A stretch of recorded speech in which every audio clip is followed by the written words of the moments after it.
সুদূর লন্ডন থেকে বাংলাদেশে এসে গ্রামীণ প্রান্তিক জনপদে একটি হাসপাতাল করেছেন ব্রিটিশ নাগরিক জিলিয়ান মার্গারেট রোজ। বর্তমানে সেই হাসপাতালেই তার সংসার এবং রোগীরাই তার স্বজন। দ্বিতীয় বিশ্বযুদ্ধের ভয়াবহতা আর মানুষের অবর্ণনীয় যন্ত্রণা দেখেছেন ব্রিটিশ এই নাগরিক। নার্সিং বিষয়ে শিক্ষা নিয়ে মানব সেবায় আত্মনিয়োগ করেন তিনি। মানুষ আর মানবতার টানে বিশ্বের নানা প্রান্তে ঘুরেছেন তিনি।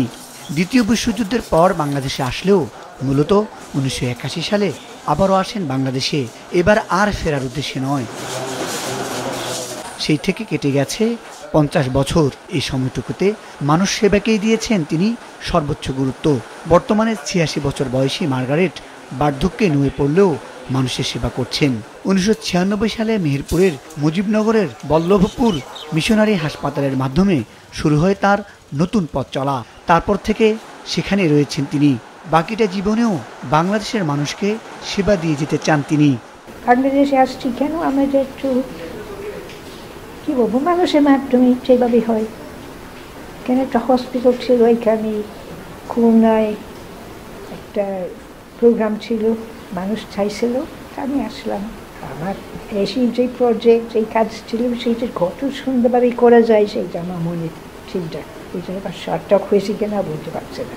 আমার অনেক পরিচিত মানুষের সিটিজেনশিপ চেয়েছে, আমি পাইনি, পাইলে খুশি হইতাম। শুধু চিকিৎসাই নয়, দেশের বিভিন্ন প্রান্ত থেকে এখানে নার্সিং শিখতে আসেন শিক্ষার্থীরা।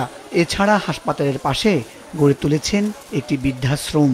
স্থানীয়দের কাছে মানবতার মা ও মাদার তেরেসা নামে পরিচিত মার্গারেট শুধু মেহেরপুর নয়, এখানে সেবা নিতে আসেন জেলার বাইরের অন্য রোগীরাও। মায়ের কাছে সন্তান থাকে, তেমন আমরা সিস্টারের কাছে এমন সেবা পাই, এজন্য এখানে আসি। ওয়ালটন বিএলডিসি ফ্যান, খরচ বাঁচে 65% পর্যন্ত। ওয়ালটন বিএলডিসি ফ্যান ছড়ায় স্বস্তির সবুজ হাওয়া।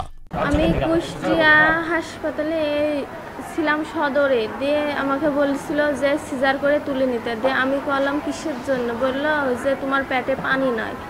দিয়ে আমি চলে এসেছিলাম এখানে, যে আমি জানি যে এরকম হাসপাতালটা ভালো। দিয়ে আসার পর আমাকে ট্রিটমেন্ট দেওয়ার পরে জুলিয়া সিস্টারে তারপরে ওই যে নর্মালে ডেলিভারিটা হয়। এখানে বাচ্চাদের যদি কোনো অক্সিজেন সাপোর্টের প্রয়োজন হয়, ভিতরে ইনকিউবেটর আছে বাচ্চাদের রাখার জন্য।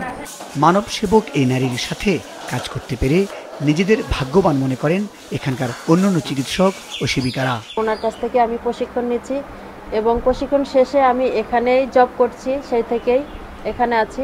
আমি হচ্ছে যে 28 বছর আগে জন্মগ্রহণ করছি সিস্টারের হাতে, এবং আমি এমবিবিএস পাশ করার পরে যে এসে সিস্টারের সাথে আবার কাজ করার সুযোগ পাবো, এটা আমি স্বপ্নেও ভাবিনি। একজন এমবিবিএস ডাক্তার হয়ে যেগুলো আমার চিন্তার বাইরে, সেই সব কাজ উনি একদম নিমিষেই করে ফেলতে পারে। যার আহার নাই তাকে খাবার দিচ্ছেন, যার বস্ত্র নাই তাকে বস্ত্র দিচ্ছেন, যার আয় ইনকামের কোনো পথ নাই তাকে সেই আয় ইনকামের একটা কি ব্যবস্থা সেটাও তিনি করে দিচ্ছেন। যার জীবনে কোনো বিলাসিতা নাই, শুধু মানুষ সেবায় উনি সময় কাটান। তবে নাগরিকত্ব না থাকায় ভিসার মেয়াদ বাড়াতে নানান ঝামেলা পোহাতে হয় এই নারীকে। সরকারিভাবে নাগরিকত্বের স্বীকৃতি প্রদানের আশ্বাস দিলেন উপজেলা প্রশাসন। আমাদের উপজেলা প্রশাসনের পক্ষ থেকে আমরা চেষ্টা করব আমাদের নিয়ম বিধি মোতাবেক তাকে একটা সরকারি স্বীকৃতি যেন দেয়া হয়। জিলিয়ান মার্গারেট রোজ 1939 সালে ব্রিটেনের এক সম্ভ্রান্ত পরিবারে জন্মগ্রহণ করেন। মুজাহিদ সাকিব, মাছরাঙ্গা নিউজ শো।